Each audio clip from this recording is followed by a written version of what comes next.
तो आइए सुनते हैं मुंशी प्रेमचंद की कहानी बोध। पंडित चंद्रधर ने अपर प्राइमरी में मुदर्सी तो कर ली थी, किंतु सदा पछताया करते थे कि कहाँ से जंजाल में आ फंसे। यदि किसी अन्य विभाग में नौकर होते तो अब तक हाथ में 4 पैसे होते, आराम से जीवन व्यतीत होता। यहाँ तो महीने भर प्रतीक्षा करने के पीछे कहीं 15 रुपए देखने को मिलते हैं, वह भी इधर आए उधर गायब। न खाने का सुख, पहनने का आराम, हमसे तो मजूर ही भली। पंडित जी के पड़ोस में 2 महाशय और रहते थे। एक ठाकुर अति बलशील, वह थाने में हेड कांस्टेबल थे। दूसरे मुंशी बैजनाथ, वह तहसील में स्याही नवीस थे।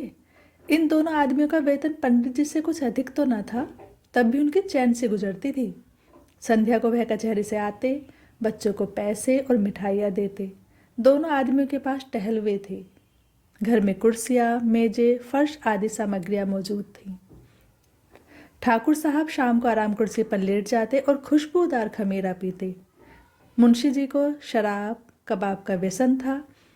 अपने सुसज्जित कमरे में बैठे हुए बोतल की बोतल साफ कर देते। जब कुछ नशा होता तो हारमोनियम बजाते। सारे मोहल्ले में रौब-दाब था। उन दोनों महाशय को आता देखकर बनी उठकर सलाम करते।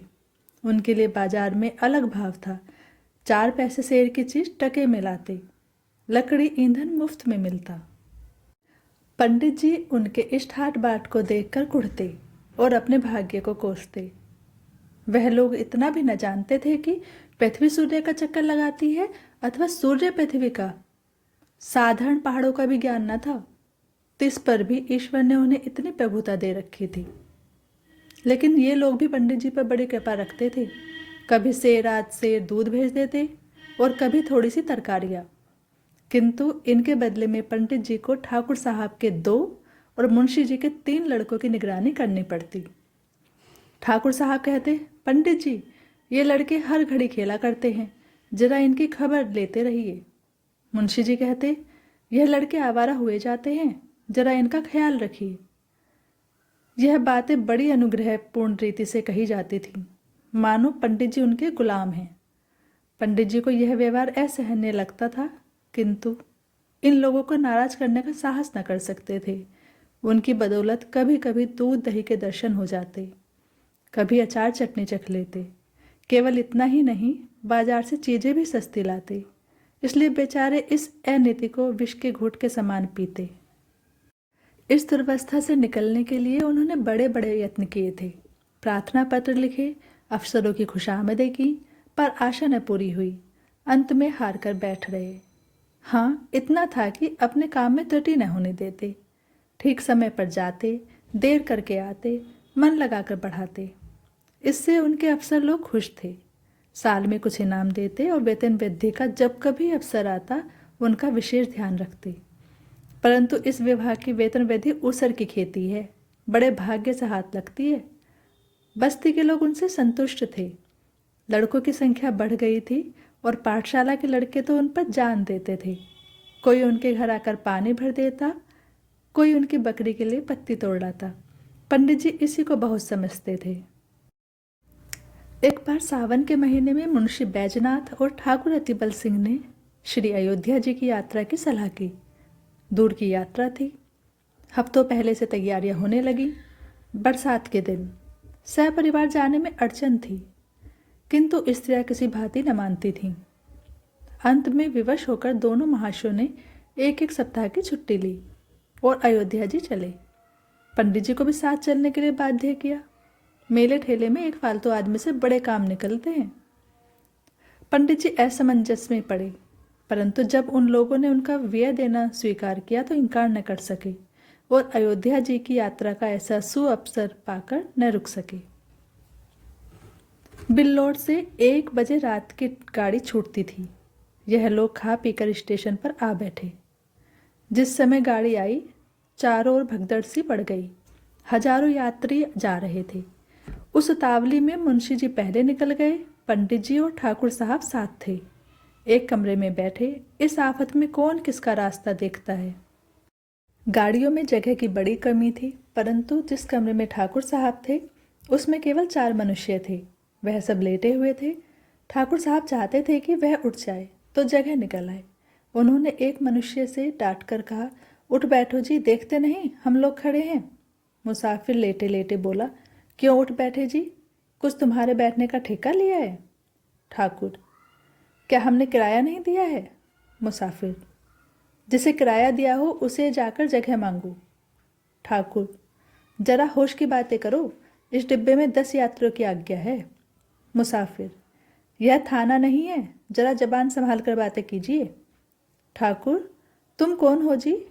मुसाफिर, हम वही हैं जिस पर आपने खुफिया फरोशी का अपराध लगाया था, जिसके द्वार से आप नगद 25 रुपये लेकर टले थे। ठाकुर, आह, अब पहचाना, परंतु मैंने तो तुम्हारे साथ रियायत की थी, चालान कर देता तो तुम सजा पा जाते। मुसाफिर, और मैंने भी तो तुम्हारे साथ रियायत की, गाड़ी में खड़ा रहने दिया, ढकेल देता तो तुम नीचे चले जाते और तुम्हारी हड्डी पसली का पता न लगता। इतने में दूसरा लेटा हुआ यात्री जोर से ठट्ठा मारकर हंसा और बोला, क्यों दरोगा साहब, मुझे क्यों नहीं उठाते? ठाकुर साहब क्रोध से लाल हो रहे थे, सोचते थे अगर थाने में होता तो इनकी जबान खींच लेता, पर इस समय बुरे फंसे थे। वह बलवान मनुष्य थे, पर यह दोनों मनुष्य भी हट्टे कट्टे पड़ते थे। ठाकुर, संदूक नीचे रख दो, बस जगह हो जाए। दूसरा मुसाफिर बोला, और आप ही क्यों ना नीचे बैठ जाए, इसमें कौन सी हेठी हुई जाती है, यह थाना थोड़े ही है, आपके रोब में फर्क पड़ जाएगा। ठाकुर साहब ने उसकी ओर भी ध्यान से देखकर पूछा, क्या तुम्हें भी मुझसे कोई बैर है? जी हाँ, मैं तो आपके खून का प्यासा हूँ। मैंने तुम्हारा क्या बिगाड़ा है, तुम्हारी तो सूरत भी नहीं देखी। दूसरा मुसाफिर, आपने मेरी सूरत न देखी हो, पर आपकी मैंने देखी है। इसी कल के मेले में आपने मुझे कई डंडे लगाए, मैं चुपचाप तमाशा देखता था, पर आपने आकर मेरा कचूमर निकाल लिया। मैं चुपचाप रह गया, पर घाव दिल पर लगा हुआ है, आज उसकी दवा मिलेगी। यह कहकर उसने और भी पांव फैला दिए और क्रोधपूर्ण नेत्रों से देखने लगा। पंडित जी अब तक चुपचाप खड़े थे, डरते थे कि कहीं मारपीट ना हो जाए। अवसर पाकर ठाकुर साहब को समझाया। जो ही तीसरा स्टेशन आया, ठाकुर साहब ने बाल बच्चों को वहां से निकालकर दूसरे कमरे में बिठाया।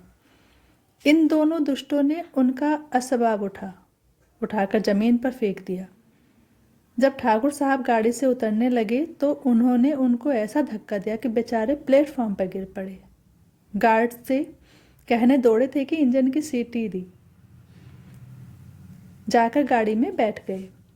उधर मुंशी बैजनाथ की और भी बुरी दशा थी। सारी रात जागते गुजरी, जरा पैर फैलाने की जगह न थी। आज उन्होंने जेब में बोतल भरकर रख ली थी। प्रत्येक स्टेशन पर कोयला पानी ले लेते थे। फल यह हुआ कि पाचन क्रिया में विघ्न पड़ गया। एक बार उल्टी हुई और पेट में मरोड़ होने लगी। बेचारे बड़े मुश्किल में पड़े। चाहते थे कि किसी भांति लेट जाएं, पर वहाँ पैर हिलाने की भी जगह न थी। लखनऊ तक तो उन्होंने किसी प्रकार जब्त किया, आगे चलकर विवश हो गए। एक स्टेशन पर उतर पड़े, खड़े न हो सकते थे। प्लेटफॉर्म पर लेट गए। पत्नी भी घबराई, बच्चों को लेकर उतर पड़ी। असबाब उतरा, पर जल्दी में ट्रंक उतारना भूल गई। गाड़ी चल दी। दरोगा जी ने अपने मित्र को इस दशा में देखा तो वह भी उतर पड़े। समझ गए कि हजरत आज ज़्यादा चढ़ा गए। देखा तो मुंशी जी की दशा बिगड़ गई थी। ज्वर, पेट में दर्द, नसों में तनाव, कै और दस्त। बड़ा खटका हुआ। स्टेशन मास्टर ने यह दशा देखी तो समझा हैजा हो गया है। हुक्म दिया कि रोगी को अभी बाहर ले जाओ।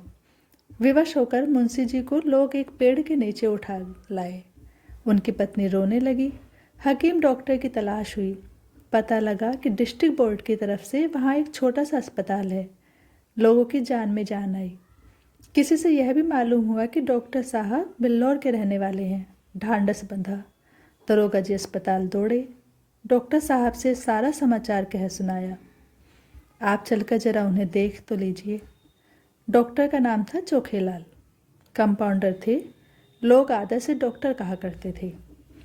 सब वृतांत सुनकर रुखाई से बोले, सवेरे के समय मुझे बाहर जाने की आज्ञा नहीं है। दरोगा, तो क्या मुंशी जी को यहाँ लाएं? चोखेलाल, हाँ, आपका जी चाहे लाइए। दरोगा जी ने दौड़ धूप कर एक डोली का प्रबंध किया। मुंशी जी को लाद कर अस्पताल लाए। जो ही बरामदे में पैर रखा, चोखेलाल ने डांट कर कहा, है जे के रोगी को ऊपर लाने की आज्ञा नहीं है। बैजनाथ अचेत तो थे नहीं, आवाज़ सुनी, पहचाना, धीरे से बोले, अरे यह तो बिल्लौर के ही है। भला सा नाम है, तहसील में आया जाया करते हैं। क्यों महाशय, मुझे पहचानते हो? चोखेलाल, जी हाँ, खूब पहचानता हूँ। बैजनाथ, पहचान कर भी इतनी निठुरता? मेरी जान निकल रही है, जरा देखिए मुझे क्या हो गया। चोखेलाल, हाँ, यह सब कर दूंगा, और मेरा काम ही क्या है, फीस? दरोगा जी, अस्पताल में कैसी फीस जनाब? चोखेलाल, वैसी ही जैसी इन मुंशी जी ने वसूल की थी जनाब मन। दरोगा, आप क्या कहते हैं, मेरी समझ में नहीं आता। चोखेलाल, मेरा घर बिल्लौर में है, वहाँ मेरी थोड़ी सी ज़मीन है, साल में 2 बार उसकी देखभाल के लिए जाना पड़ता है। जब तहसील में लगान दाखिल करने जाता हूँ तो मुंशी जी डांट कर अपना हक वसूल लेते हैं, ना दूँ तो शाम तक खड़ा रहना पड़े। स्याया न हो, फिर जनाब कभी गाड़ी नाप पर, कभी नाप गाड़ी पर मेरी फीस 10 रुपये निकालिए, देखूं दवा दूं, नहीं तो अपनी राह लीजिए। दरोगा, 10 रुपये। चोखेलाल, जी हाँ, और यहाँ ठहरना चाहें तो 10 रुपये रोज। दरोगा जी विवश हो गए। बैजनाथ की स्त्री से 10 रुपये मांगे, तब उसे अपने बक्से की याद आई, छाती पीट ली। दरोगा जी के पास भी अधिक रुपए नहीं थे। किसी तरह 10 रुपये निकाल कर चोखेलाल को दिए। उन्होंने दवा दी। दिन भर कुछ फायदा न हुआ, रात को दशा संभली। दूसरे दिन फिर दवा की आवश्यकता हुई। मुंशाइन का एक गहना जो 20 रुपये से कम का ना था, बाजार में बेचा गया, तब काम चला। चोखेलाल को दिल में खूब गालियाँ दी। श्री अयोध्या जी में पहुंचकर स्थान की खोज हुई। पंडों के घर जगह न थी, घर घर में आदमी भरे हुए थे। सारी बस्ती छान मारी पर कहीं ठिकाना न मिला। अंत में यह निश्चय हुआ कि किसी पेड़ के नीचे डेरा जमाना चाहिए, किंतु जिस पेड़ के नीचे जाते थे वहीं यात्री पड़े मिलते, सिवाय खुले मैदान में रेत पर पड़े रहने के और कोई उपाय न था। एक स्वच्छ स्थान देखकर बिस्तरे बिछाए और लेटे। इतने में बादल घिर आए, बूंदें गिरने लगी, बिजली चमकने लगी। गरज से कान के पर्दे फटे जाते थे, लड़के रोते थे, स्त्रियों के कलेजे काँप रहे थे। अब यहाँ ठहरना दुस्सह था, पर जाएं कहाँ? अकस्मात एक मनुष्य नदी की तरफ से लालटेन लिए आता दिखाई दिया। वह निकट पहुंचा तो पंडित जी ने उसे देखा। आकृति को पहचानी हुई मालूम हुई, किंतु यह विचार न आया कि कहाँ देखा है। पास जाकर बोले, क्यों भाई साहब, यहाँ यात्रियों के रहने की जगह न मिलेगी? वह मनुष्य रुक गया।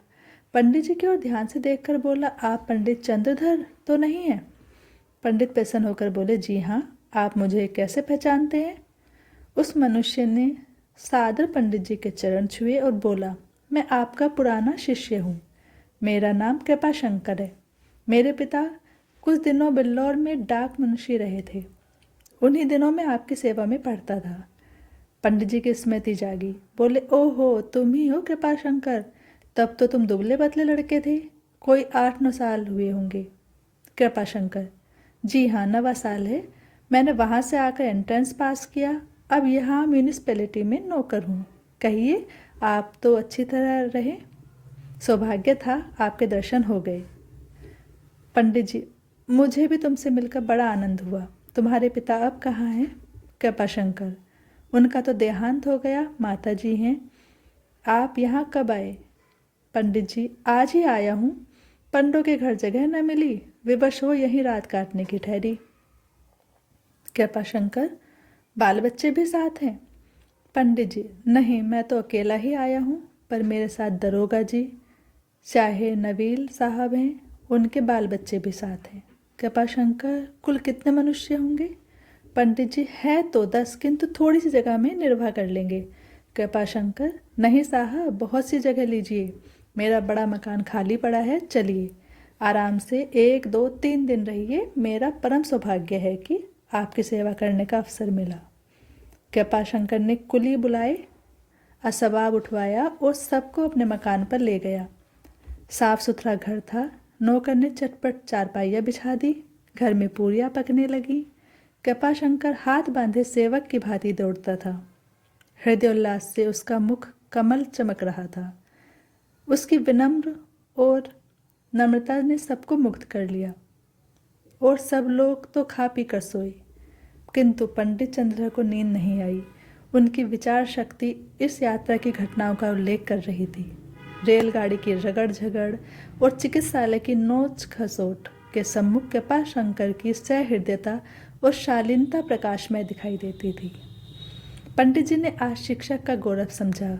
उन्हें आज इस पद की महानता ज्ञात हुई।